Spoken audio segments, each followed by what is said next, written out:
Hello friends! Welcome to Blue Studios STEM Lessons. How are you today? Is anyone feeling a little sniffly? Stuffy? Maybe sneezy? If you have allergies, you might be.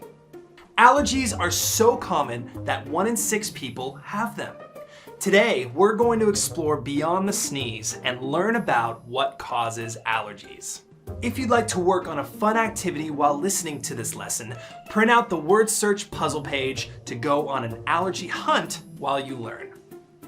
Just try not to peek at the answer key in the bottom right-hand corner. Let's get started. Before we get into exploring why we get allergies, let's first figure out what they are. Some people have them, some people don't. They're a bit tricky to figure out. And what causes an allergy in the first place?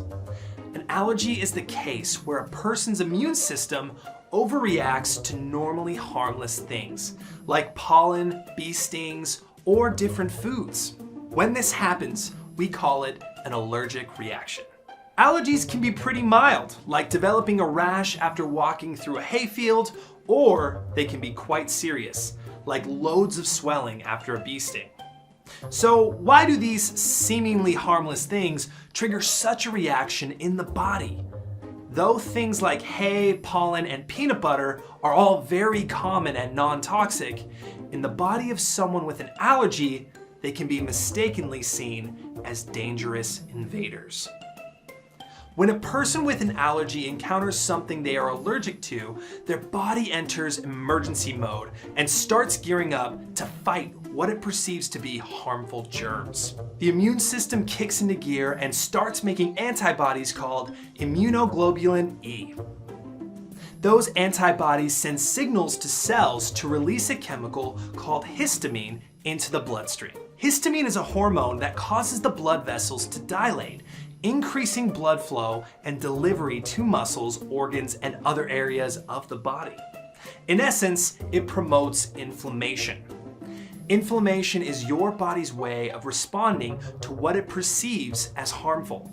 For example, if you twist your ankle while playing soccer, you might notice that it gets puffy and red. That's inflammation too, as your body was responding to your injury. Inflammation is generally a good thing. It's a process of your immune system that allows more blood flow to get to the injured area to promote faster healing and take care of any infections. However, when inflammation occurs in response to harmless stimulants, it doesn't do the body any good. For people allergic to airborne substances like pollen, mold, or dander, you could see symptoms like a stuffy and runny nose, itchy eyes, and sneezing. This occurs when mucous membranes that line your inner nose become inflamed. They begin to release more fluids in an attempt to clear out those harmful or perceived harmful substances from your body. When a person allergic to hay walks through a field, they might have a red and itchy rash, another sign of localized inflammation in the skin. Aside from experiencing a rash or runny nose, allergies can also be very serious. When the immune system's overreaction doesn't calm down, it can release too much histamine, and that can create a dangerous condition. For this reason, it's important for people, and others, to understand allergies and how to deal with them. How is your word search coming along? Have you uncovered some secret allergens hidden in the scramble? You might be surprised at what you found. The most common food allergens are peanuts, milk, eggs, soy, and wheat. And the most common environmental allergens are pollen, dust, mites, mold, animal dander, insect stings, and latex. We'd love to see how your puzzle turned out. You can have your grown-up help you take a picture of your allergy masterpiece and share it on social media or using the buttons below. Make sure you tag Blue Studios so we can see your solutions. Your shares can earn you shout-outs from your instructors, like me, not to mention some kickin' prizes. There's still more to learn about allergies. Let's dive back in. We know that allergies are common and there are many possible allergens out there, but not everyone has allergies.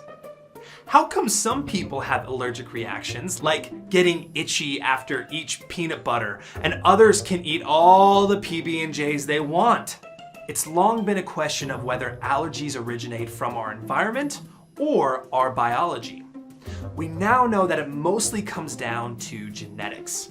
Along with being responsible for what color hair you have, how tall you are, if you get freckles, and many other things, genetics will likely determine whether or not you will have allergies. So you can get your brown eyes from your mother and your allergies from your pops. Though you don't necessarily get a specific allergy from your parents, you just inherit the likeliness of getting allergies. If you have more than one parent or sibling that has allergies, you are 3 times more likely to have them yourself. However, just because you're born to 2 parents that have allergies doesn't mean you will definitely get them yourself. And just because you're born to 2 parents that don't have allergies doesn't mean you won't get them. Genetics does play a major role in determining whether or not a person experiences allergies, but it isn't the only contributing factor. Also at work here is your environment. Things like a person's exposure to tobacco smoke, being raised around farm animals, whether or not someone was breastfed as an infant or given antibiotics, and the air pollution of where they're from, and more, all come together to influence a person's susceptibility to develop allergies. All in all, it's a complex relationship between the genes you inherit and the environment you are born into. Unfortunately, there isn't really a cure for allergies, but that doesn't mean you can't manage them. When it's suspected that someone might have an allergy, a doctor can do tests to find out for sure. The best way to avoid allergies is to stay away from the stuff that causes them. That seems simple enough, but it's quite tricky if you're allergic to pollen and it's springtime. See all the flowers? Still, in this case, you can keep windows closed when the pollen count is high, change clothes after playing outside, and use an air purifier indoors. If you're allergic to a food, like peanut butter, it's time to start making sunflower butter and jelly sammies instead. Since allergies are so prevalent, you likely know someone who has them. Maybe there is a friend in your class that can't eat nuts or flour. Or maybe you get a stuffy nose when you hang out with a dog. Allergies are very common and it's really helpful to understand them. Let's review our lesson from today. An allergy is your body's immune system responding to a normally harmless substance. There are lots of kinds of allergies, like pollen, mold, dust, pets, and certain foods. Whether or not you have allergies is largely dependent on your genetics, but your environment also plays a part. There isn't a cure for allergies, but there are ways you can reduce them and avoid allergic reactions. Now that we know a little more about allergies, maybe they don't seem like such a mystery anymore. Thanks so much for joining me for this lesson today. It was really fun learning with you. I can't wait to see how you did on your word search puzzles, so don't forget to share some pics on social media. I'll see you next time for another super-powered learning lesson with Blue Studios. Farewell for now.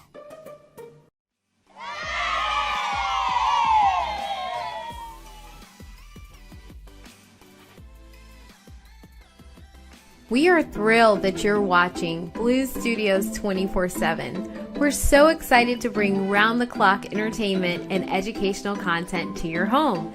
Don't forget to hit the subscribe button to stay up to date with our latest videos. At Blue Studios, we aspire to revolutionize the way families spend time together. We empower families by providing them with tools to work together, earn and learn, and achieve new heights of success. Visit www.bluestudios.io to discover more about our mission and how we empower families to succeed. Thank you so much for being part of our community. Keep watching and learning with us. And don't forget to hit that subscribe button.